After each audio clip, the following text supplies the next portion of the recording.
In this video, I'll walk you through step by step how I painted this expressive painting. It packs a lot of punch to only be a 6x6. I painted this in oils, but you could easily adapt this to acrylic. I'd love for you to join me. Stay tuned. The last few paintings I've done, I've had a little undercoating from using acrylic paints, using Naphthol Crimson, Cad Yellow Medium, and White. So that's that kind of peachy pink color you're seeing on the board. As I mentioned, I'm using oils and I'm using a little cad orange, a little burnt sienna, and I'm just going in and putting in the centers of those daffodils. If you're doing yours in acrylics, you might want to add a slow dry medium to your paints, and that would give you this nice buttery transition that you're going to see me get with the oil paints. One thing that I have found that really adds to the drama when you're looking down the throat of a flower is to make sure you get part of that in shadow and part of that in light. And here I'm just kind of pushing that shadow line again the closest it is to the edge, because that would really be in deep shadow. The shadow gets a little lighter then as it moves away from the edge. And then there's that front corner where the light's hitting. And I just love that look. And you're going to see me do that and develop that with both of these flowers. I'm using a flat brush, and I just find that a flat brush, I don't have quite as much control as I would with say a round brush. So there's a little less temptation to fiddle with it and to get a little more paint on my brush and put down some more definite strokes. I do tend to be a bit of a dabbler, and that's just a bad habit I'm constantly working at. And I have found using a flat brush really helps me in that. Here I'm going back in with a white, and I think this is where I've used a little bit of that light shell. And that light shell, it's a brand, Charvan, that I'm sure I saw another artist recommended. It's not a brand that I have, and I'm sure you could just make it. It's kind of a convenience color, but it's just a creamy white with a little bit of a lean towards a yellow. But it's nice instead of using just a stark white. So I'm basically going in and doing the petals in that, and then you're going to see me go in and put little shadow lines where I'm seeing that. I'm looking, instead of a reference photo, I'm actually looking at a really large painting that I did a few years ago of daffodils, and I've just singled out a couple of them from my painting that I liked, and I'm using that as a reference. But I do think it's helpful to have something as a reference to help you identify where those shadows are falling. Sometimes I have found painting shadows like painting glass. Sometimes the shadows don't make a lot of sense, but if you'll paint it like you see it, when you get away from it, then voila, it just reads correctly. So I'm using that same light shell, and for that shadow, I drop the tiniest bit of burnt sienna into it. Sometimes I'll use a light bluey purple for shadows. Sometimes on white flowers, I'll use a green for shadows. This is the first time I think I've used a burnt sienna to darken it. And at first, I like to paint very colorful paintings, and I tend to paint very perky, cheerful colors. So at first when I started this, I wasn't sure if that color combination was going to be a little too dull or a little too serious for me. But as I continued on with the painting and got away from it, I thought it was really beautiful. I thought the color harmony was really nice in this painting. So I was very happy with it and decided to leave that. I might speed this up for you just a little bit. So one thing you'll notice about these shadows is that just like in any kind of shadow, some shadows are deeper and darker than others. And I think that's really important when you're doing flowers. You're going to have some shadows that are right next to the trumpet that might be in more of a full shadow. The further out you get on the petal, it can be a lighter shadows. And those subtle nuances are really important to getting that to read correctly. So I just encourage you, as you're looking at your reference, you might even pre-mix your shadows. You might have a dark, medium, and a light shadow and kind of work that out ahead of time.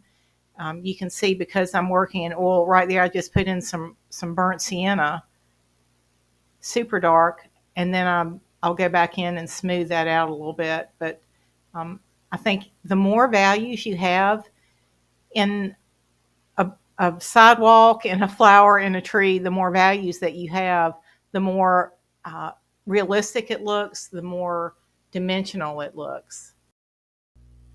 I never like having just two of an object. I just think compositionally it's not very interesting. So that's why I added in a third little flower, and I decided to add a little bit of yellow to it just to change the color so it would look like a different type of daffodil.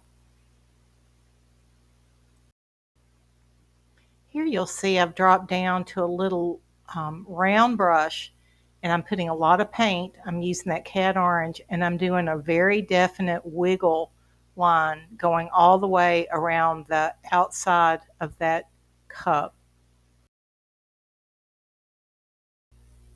You know, it's funny, as I've watched this video and the progress of this painting, I didn't mind it at all without this extra detail on it. I thought it was just super loose and impressionistic before. So it's up to you how much detail you can keep playing with this and keep adding it, or you can keep it just super loose. But I do kind of like that little ruffled edge, and it's another edge where you can go in with an even darker shadow and just pop it right on the inside of that ruffle. Sometimes I will use multiple layers of colors on those ruffles. Can go back in with the yellow to lighten it, can go back in with a hot pink or a cad red just to give it more definition. And with the little one, that's basically just a plain orange in the middle. I was trying to do a yellow ruffle and it just wasn't showing up. My paints were not cooperating.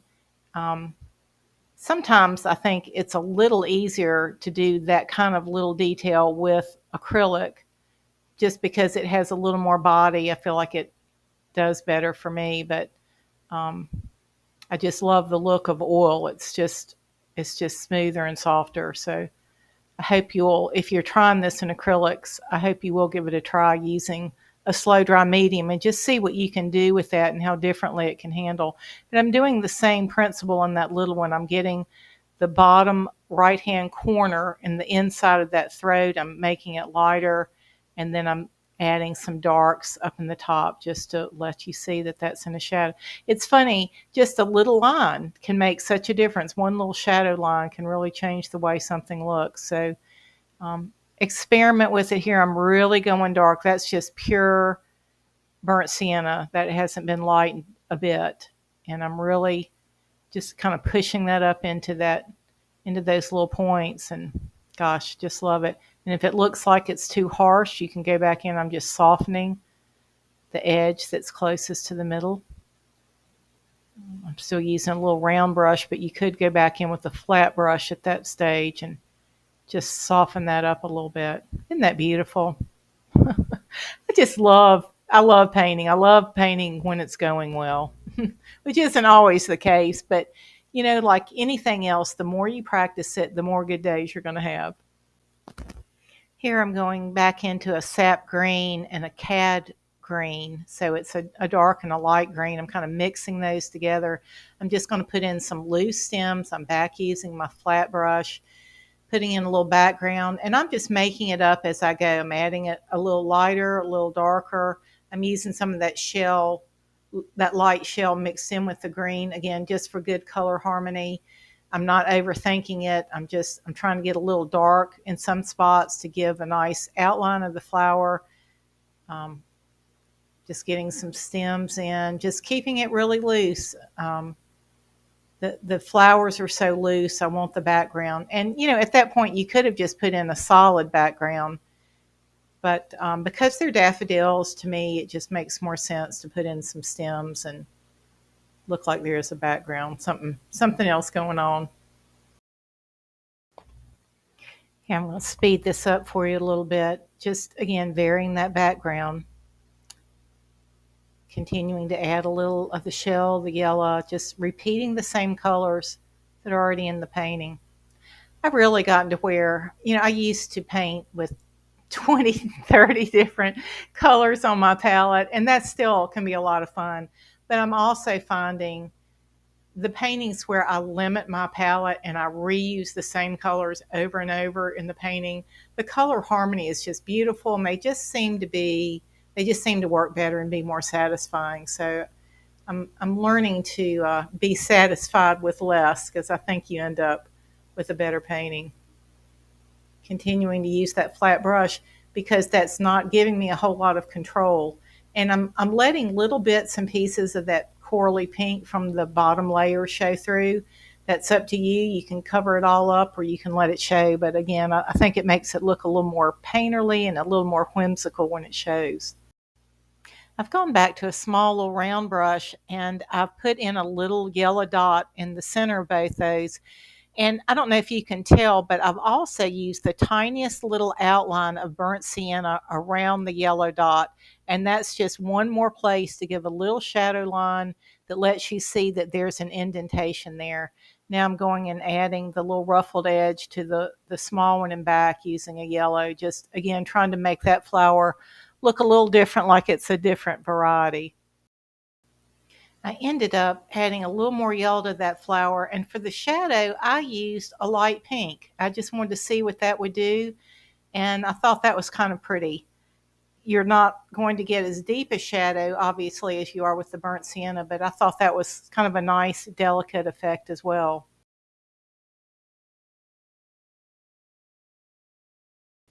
And then finally, on a bit of a whim, I'm not even sure why I did that. I took that same pink and I just put some little polka dots here and there in the background. I just thought it would make it look a little more whimsical and a little more interesting. So, that's something you can do or not. But I think I enjoyed painting that painting so much. Honestly, I was having a hard time letting go of it and stopping. So I hope you've enjoyed this video. Hope you got some good tips, and we will talk to you later. If you would give it a thumbs up if it was helpful, and click subscribe, that would help me so much. And I'd love to give you a free gift if you want to go to my website, VictoriaHagaman.com.